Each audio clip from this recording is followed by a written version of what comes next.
హైడ్రా హడల్కి చనిపోయిన బుచ్చమ్మ కుటుంబాన్ని ఎమ్మెల్యే మాధవరం కృష్ణారావు పరామర్శించారు. బిడ్డల పెళ్లిలో ఇచ్చిన ఇండ్లు కూల్చివేస్తారనే మనోవేదనతోనే బుచ్చమ్మ చనిపోయిందని చెప్పారు.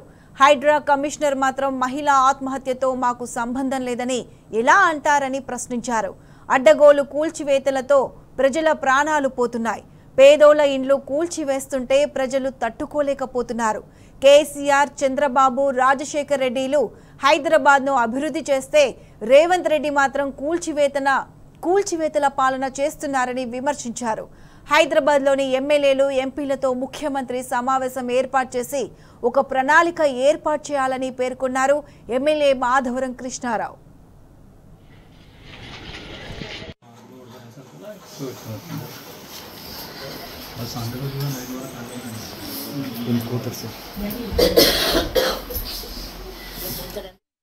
పొలగొట్టి నుంచి ఆమె కొద్దిగా ఫీల్ అయ్యి నిన్న ఊరు ఇది కూడా కూలగొడతారని అందరూ చెప్పడం వల్ల ఇంకా మరి ఎక్కువ ఇది అయిపోయింది.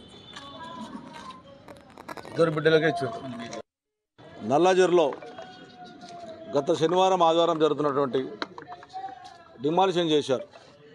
అప్పటికే అక్కడ ఉన్నటువంటి చాలా మంది కూడా బాధపడుతూ కూడా మీరు ఇవ్వకుండా ప్రెగ్నెంట్ ఉన్నటువంటి అమ్మాయిని కూడా బయట నూకేసి గులబెట్టారు. చుట్టుపక్కకు ఉన్నటువంటి కొన్ని ఇండ్లు పాపం ఆమెకు 3 ఆడపిల్లలు, 2 ఆడపిల్లలకు అక్కడ కట్నం కింద ఇచ్చాడు. రాత్రి ఆశ్చర్యం అనిపించింది నేను కమిషనర్ గారిని స్టేట్మెంట్ చూస్తూ ఉంటాయి.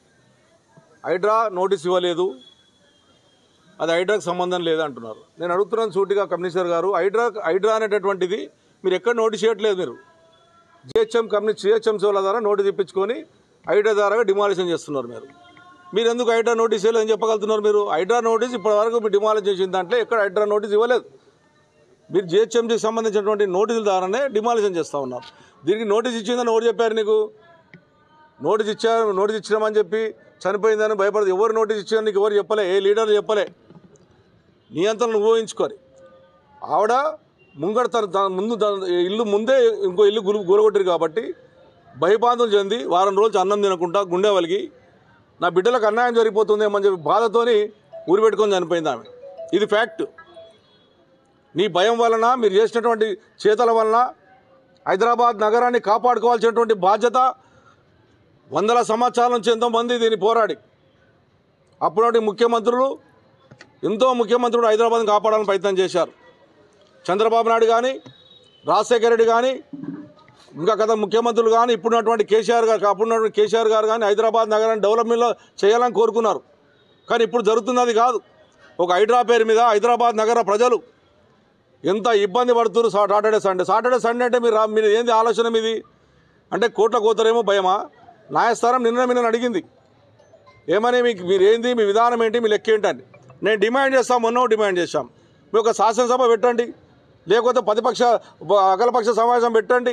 హైదరాబాద్ నగర కార్పొరేటర్లను, హైదరాబాద్ ఎంపీలను, హైదరాబాద్ ఎమ్మెల్యేలను పిలవండి, ఎమ్మెల్సీలను పిలవండి. మీ విధి విధానాలని చెప్పండి. ప్రజలకు కూడా ఒక అవగాహన కలిగించే విధంగా చేయాలి తప్ప సాటర్డే వచ్చిందంటే ఎవరి మీద పడుతుండ్రో, ఎవరేం చేస్తున్నారో, ఎవరిని గురగొడుతున్నారో తెలియట్లేదు. ఇలా సబ్దానగర్, రాజీవ్ గాంధీ నగర్ 10 రోజుల నుంచి పై డుమ్ములు తిరుగుతున్నాయి పైన. మీకు చూపెడతాం, లైవ్ చూపెడతాం. ఇప్పుడు కావాలంటే రికార్డ్ చేసి పెట్టా. మరి మీరు దింపుతున్నారా? మరి మీకు సంబంధించిన వీళ్ళు దింపుతున్నారా? ఎవరు దింపుతున్నారు ఈ భయబాంధులు? మీరు క్లారిటీ ఇవ్వమని చెప్తా ఉన్నాం. ఇది మంచిది కాదు. ఇటువంటి వాళ్ళని ఇంకా పానాలు పడగొట్టున్నారు. మొన్న సబ్దానగర్, రాజీవ్ గాంధీ కొన్ని ముడిపెట్టుకొని చనిపోయారు. ఎంత దుర్మార్గంగా ఆలోచన చేస్తూ ఉన్నారంటే, మీ ఆలోచన ప్రతిపక్షాలను పిలిచే ఆలోచన లేదు, ఎమ్మెల్యేలను కూర్చోబెట్టే ఆలోచన లేదు. 24 మంది ఎమ్మెల్యేలను హైదరాబాద్ నగరంలో, 150 మంది కార్పొరేటర్లు ఉన్నాం, 30 మంది ఎమ్మెల్సీలు ఉన్నాం, 3 ఎంపీలు ఉన్నారు, రాజ్యసభలు ఉన్నారు. అందరూ పిలవండి, మంచి పని చేద్దాం, ఈ రకంగా సహకరించండి, ప్రజలకి సాయం చేద్దామని చెప్పండి. ప్రజలు కూడా క్లారిటీ ఇద్దాం అందరం కలిసి. మీరు ఎప్పుడు ఏ చెరువు మీద పడతారో, ఎప్పుడు ఎవరింటి మీద పడతారో, ఎవడు ఏ భయపెడతారో, భయబాంధులు చేస్తున్నటువంటి మీరు హైడ్రా కమిషనర్ ఛాన్సాలు చెప్పాం, ఒక క్లారిటీతో చేయండి, భయబాధలు చేయకండి. నీ పోలీసుల ప్రొడక్షన్ దాకా మీ పోలీసు వాళ్ళు చెప్పిరంటారు. మీ కుక్కట్పల్లి పోలీసు వాళ్ళు చెప్పాం కాబట్టి ఏం లేదు అని చెప్తున్నావు అంటాను. నీ కుక్కట్పల్లి పోలీసు వాళ్ళు రమ్మానండి. వాళ్ళు ఆఫీసులో కూర్చొని, మీ కుక్కట్పల్లి పోలీసు కానీ, మీ ఏసీపీ కానీ ఇంట్లో కూర్చొని మంచిగా ఉందని రిపోర్ట్ ఇవ్వగానే చనిపోయినా ఆమె తప్పంటారా? ఇలా అడగండి, అడగండి వాళ్ళని. ఏ ఇన్స్పెక్టర్ వచ్చి అడిగిండో, ఏ ఏసీపీ వచ్చి అడిగిండో? ఇది మంచిది కాదు, ఈ మంచి పద్ధతి కాదు. ఇది హైదరాబాద్ నగరంలో ప్రజలు భయభ్రాంతులు చేస్తూ ఉన్నావు. ఇది మంచిది కాదని చెప్పి హెచ్చరిస్తూ ఉన్నాను. ఇది మళ్ళీ ఒకసారి జరిగితే ఇక మీరు ఫ్యూచర్లో మీరేం ఆలోచన చేస్తారో చేసుకోవాలి. ఇది భయంకరమైన పరిస్థితి. దీనికి ముఖ్యమంత్రి గారు సమాధానం చెప్పాలి. మీరు అర్జెంటుగా ఎమర్జెన్సీగా ఇమ్మీడియట్గా చేయాలనుకున్న పనిని ఎమ్మెల్యేల మీటింగ్ పెట్టండి, సభ పెట్టండి. నేను ముఖ్యమంత్రిగా డిమాండ్ చేస్తూ ఉన్నాను. దీన్ని ఆపండి. మొత్తం అందరు కూర్చోబెట్టి న్యాయబద్ధంగా ప్రజలకు ఏ ఇబ్బంది జరగకుండా, ప్రజలకు అన్యాయం జరగకుండా చేద్దామంటే చెప్పండి. అందరం కూర్చుందాం. హైదరాబాద్ నగరాన్ని డెవలప్ చేయడానికి మేము కూడా సహకరిస్తాం. కానీ హైదరాబాద్ ప్రజల ప్రాణాలు పోతే ఊకునే ప్రసక్తి లేదని చెప్పి నేను గవర్నమెంట్ హెచ్చరిస్తూ ఉన్నాను.